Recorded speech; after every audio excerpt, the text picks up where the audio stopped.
here is your latest African news. Africa-wide, COVID-19 cases exceed 7.2 million across the continent.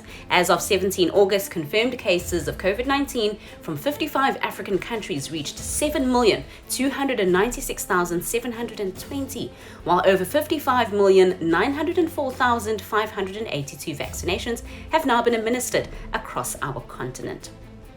Reported deaths in Africa reached 184,357 and 6,423,422 people have recovered. South Africa has the most reported cases of 2,613,569, with 77,440 people unfortunately losing their lives. Other most affected countries include Morocco, who is now sitting on 763,353 cases.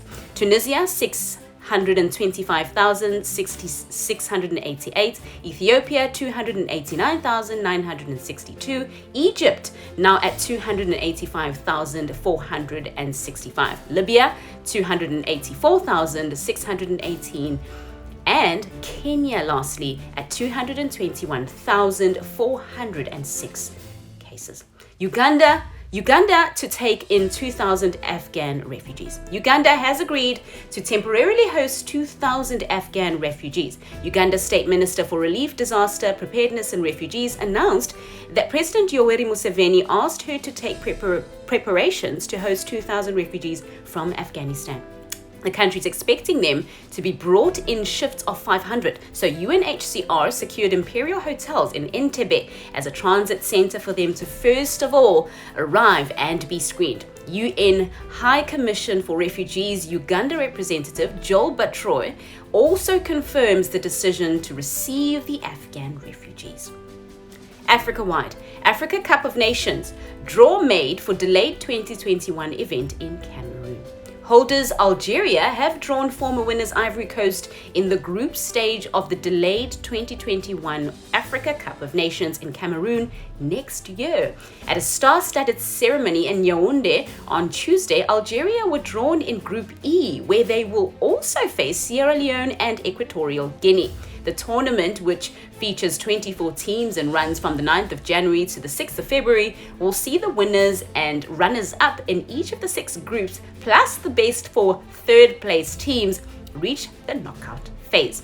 A host of dignitaries attended the draw, including Confederation of African Football, CAF President Patrice Motsepe, Cameroon legend Roger Milla, and icons such as Didier Drogba, Al-Hadji Diouf, and Samuel Eto'o. Kenya, stage set for grand opening as Kenya welcomes the world for the Under-20 Championships.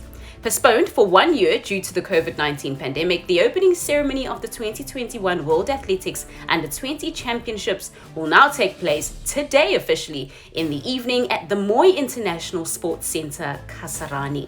First Lady Margaret Kenyatta will for the second time preside over the opening ceremony of the second largest track and field event to be held on African soil.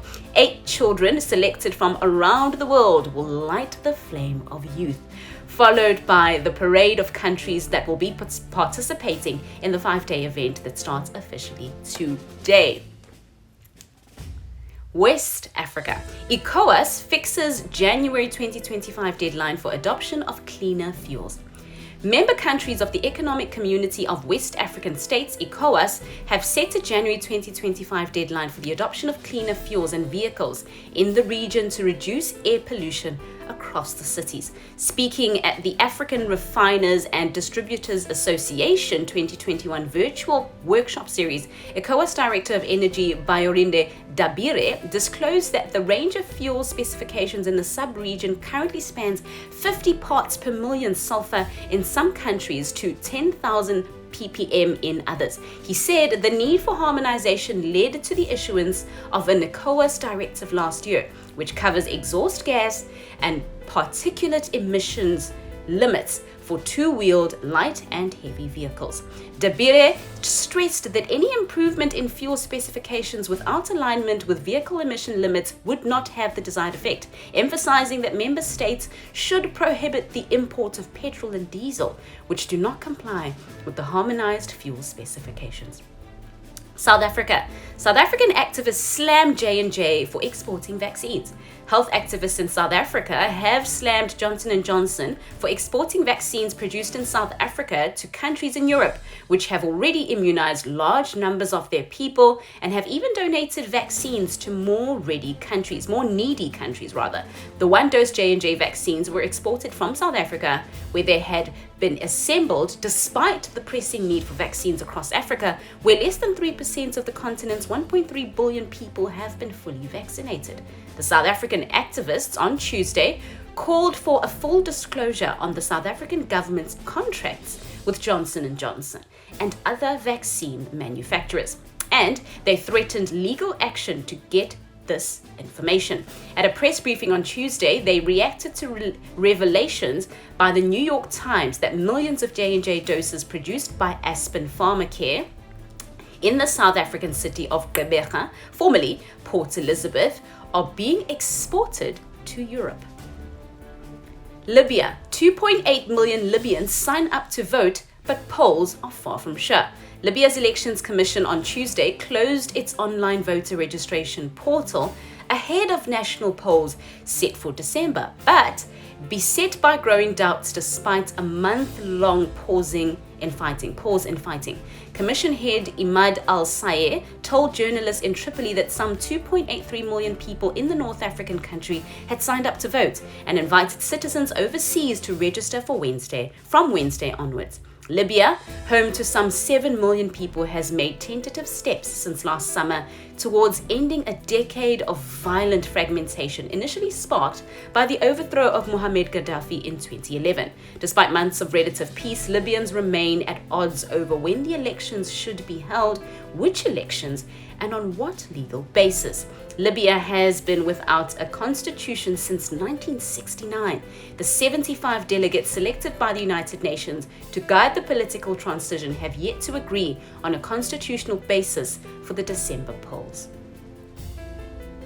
Thanks for watching. Visit our YouTube channel, Tunacheki, to watch our daily news reports and our website, tunacheki.tv, for all the latest news updates. Also, don't forget to watch our new show, Start Up Weekly, every Thursday. You can directly support this new series by becoming our YouTube member or becoming a patron. And remember, Africa is watching. And please feel free to leave your suggestions, news tips, or topics about Africa that you'd like us to explore.